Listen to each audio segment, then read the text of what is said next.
वालेकुम की हाल है वीरो ठीक हो उम्मीद करते हैं सारे ठीक होंगे तुहाडे सारिਆਂ ਦਾ ਵੈਲਕਮ ਹੈ ਤੁਹਾਡੇ ਆਪਣੇ ਲਿਆਕਤ ਫਰੈਂਡ ਪੈਂਟਰ ਦੇ ਵਲੌਗ 'ਚ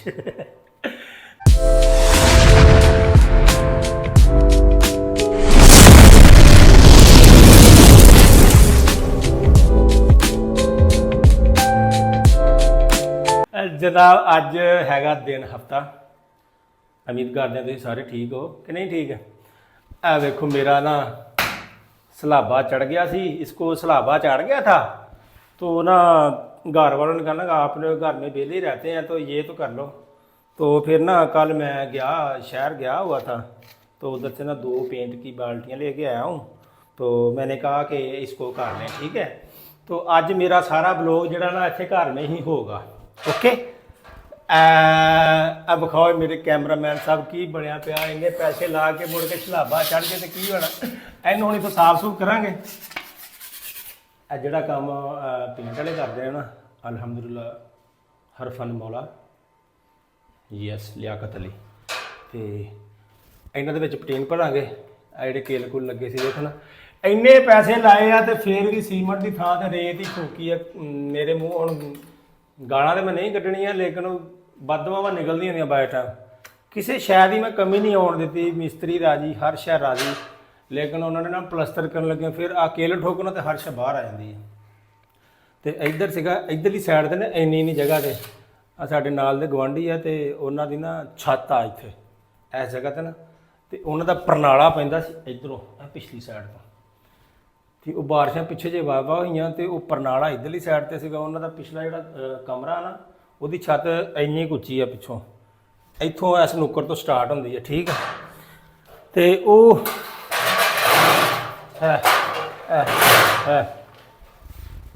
इत्थे उन्हां दा परनाला सी परनाले का पानी डिगदा सी इत्थे ते इत्थों ना पानी मुड़ के कंध दे नाल मैं इत्थों उपर जिन्ना भी है ना सारा वो कच्चा नहीं सीमेंट होंदा कच्चा प्लस्तर जिन्होंने कहते वो करवाया टोटली सारा 4 स्पिरिट ताकि बारिश तो बचे रहे।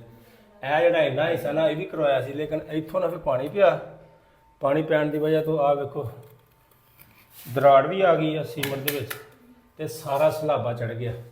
खैर उन्होंने कहा कि भाई यार तुहाडी मेहरबानी पैसे भावें असीं दे देंगे तुहानूं मिट्टी के लेकिन तुसीं पा लो। उन्होंने कहा पैसे तो नहीं लए तो मिट्टी उन्होंने पाती सी ते उस तो बाद जिहड़ी बारिश हुई ना फिर सलाबा नहीं चढ़िया। ਹੁਣ ਇਹਦਾ ਮਤਲਬ ਕਿ ਉਧਰੋਂ ਸਹੀ ਹੋ ਗਿਆ ਤੇ ਹੁਣ ਅੱਜ ਇਹਨੂੰ ਮੈਂ ਕਰਾਂਗਾ ਪੇਂਟ। ਅੱਜ ਤਾਂ ਮੇਰਾ ਵਲੌਗ ਘਰ ਰੈਵਨਿਊ ਦਾ ਥੰਬਨੇਲ ਲਾਵਾਂਗਾ ਬਣਾ ਕੇ ਸੋਹਣਾ ਜਿਹਾ ਉੱਤੇ ਮੈਂ ਘਰ ਰੈਵਨਿਊ ਕਰ ਰਿਹਾ। ਇੱਥੇ ਪਟੀਨਾ ਭਰਾਂਗੇ ਇਹਨਾਂ ਤੜਾਵਾਂ ਦੇ ਵਿੱਚ ਇਹਨਾਂ ਦੇ ਵਿੱਚ ਤੇ ਨਾਲ ਕਰਾਂਗੇ ਰੰਗ ਤੇ ਇਹਨੂੰ ਕਰਦੇ ਹੁਣ ਆਪਾਂ ਸਟਾਰਟ।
ਲਓ ਵੀਰ ਜੀ, ਵਲੋਗ ਸਾਡਾ ਅੱਜ ਦਾ ਸੀਗਾ ਇੰਨਾ ਕੀ।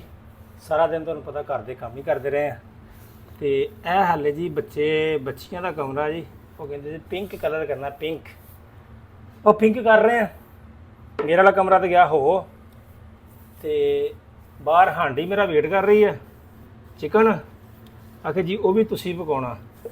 ਤੇ ਫਿਰ ਨਾ ਦਨਾਨ ਸਾਹਿਬ ਕਹਿੰਦੇ ਆ ਜੀ ਘਰ ਦੇ ਕੰਮ ਕਰਨ 'ਚ ਕੋਈ ਹਰਜ ਨਹੀਂ। ਆ ਵੇਖੋ ਨਾ, ਸਾਰੇ ਦਿਨ ਦਾ ਮੈਂ ਰੰਗ 'ਚ ਲੱਗਾ, 2 ਕਮਰੇ ਮੈਂ ਕਰ ਲਏ ਆ। ਤੇ ਇਹ ਹੁਣ ਬਾਹਰ ਮੈਂ ਤੁਹਾਨੂੰ ਵਿਖਾਉਣਾ ਹੈ, ਉਹ ਵੀ ਵਿਖਾਊਂਗਾ। ਉਹ ਹਾਂਡੀ ਮੇਰਾ ਇੰਤਜ਼ਾਰ ਕਰ ਰਹੀ ਹੈ ਜੀ। ਪਿਆਜ਼ ਕੱਟ ਕੇ ਪਾਤਾ ਜੀ, ਤੇ ਹੈ ਨਾ ਅਸੀਂ ਚੁੱਲ੍ਹੇ 'ਤੇ ਉਹ ਰੱਖਦੀ ਹਰ ਸ਼ੈ। ਤੇ ਜੀ ਹੁਣ ਆ ਜਾਓ ਤੇ ਸਾਨੂੰ ਵੀ ਪਕਾ ਕੇ ਦਿਓ, ਖਵਾਉਣਾ ਤਾਂ ਪੈਣਾ ਹੀ। ਇਹ ਵੱਡੇ ਮੁਰਸ਼ਦ, ਇਹ ਸਰਕਾਰ ਆ, ਅਸੀਂ ਦੂਜੀ ਸਰਕਾਰ ਦੀ ਵੀ ਗੱਲ ਮੰਨਦੇ ਹਾਂ। ਇਹ ਸਰਕਾਰ ਦੀ ਤਾਂ ਫਿਰ ਮੰਨਣੀ ਪੈਣੀ ਹੈ ਨਾ। ਜੇ ਅਸੀਂ ਉਹਦੀ ਮੰਨਦੇ ਹਾਂ ਤੇ ਇਹਦੀ ਮੰਨਣੀ ਪੈਣੀ ਹੈ। ਚੱਲਦੇ ਹਾਂ, ਹੱਥ ਧੋ ਲਈਏ, ਹੁਣ ਹਾਂਡੀ ਵੀ ਪਕਾਉਣੀ ਵੀਰੇ, ਕੀ ਕਰੀਏ। ਪਿਆਜ਼ ਥੋੜਾ ਨਹੀਂ ਆਦਮੀ ਨਾ, ਬਹੁਤ ਥੋੜਾ ਆ, ਨਾਲ ਦਹੀਂ ਆ ਨਾ ਗੱਲ ਨਾ ਬਾਤ।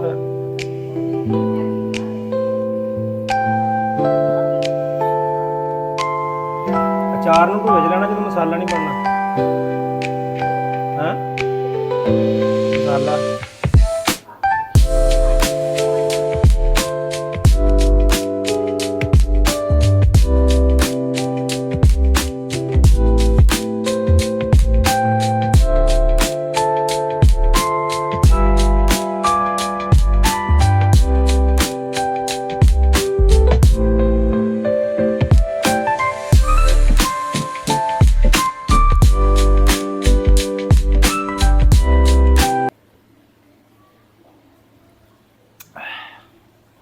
है मेरी हांडी है। अभी मैं प्याज बना रहा हूँ। प्याज बना के ना फिर ये चिकन पड़ा हुआ है, इसकी मैं कढ़ाई बनाऊँगा अपने हाथों से। मेरे हाथों में लज्जत बहुत है। हाँ जी, इस वास्ते ना मैनू पता ही कहते थोड़ी हांडी बहुत प्यारी होंगी है। तो जो मैं आप खाना ना मैनू भोरा चंगी नहीं लगती। सिर्फ की है कि सानू पकाउणी ना पवे हैं, पंप मार मूर के मैनू हांडी ते पा देंगे। चलो कोई नहीं, खैर की करिए। फिर कहते हैं कि आहो इदा ही है। ओके जी, ब्लॉग करते आप इत्थे खत्म, क्योंकि ब्लॉग काफ़ी लम्बा ना हो जाए। हल मैं भजा के भी लाइया होनी वीडियो। तो उम्मीद है कि सवेर की दिहाड़ी मेरी सैटरडे संडे 2 छुट्टियां सी। एक छुट्टी तो मेरी अंदर च लंघ गई 2 तो एक छुट्टी मेरी उत्थे लंघ जानी है। तो मैनूं लगता दिल करे मुक्के ना, लेकिन कोशिश करांगा कल ख़त्म कर दें इंशाअल्लाह। तो बाकी मिलते हैं अपने अगले ब्लॉग च। लाइक सबसक्राइब कहना होंदा, होर की कहना होंदा एंड ते वो कर दिया करो। यूट्यूब की वीडियो आ, लाइक करोगे सबसक्राइब करोगे, पूरा वाच टाइम आएगा तो असी अगे जावांगे। ओके जी, मिलते हैं अपने अगले ब्लॉग च। अल्लाह हाफिज़।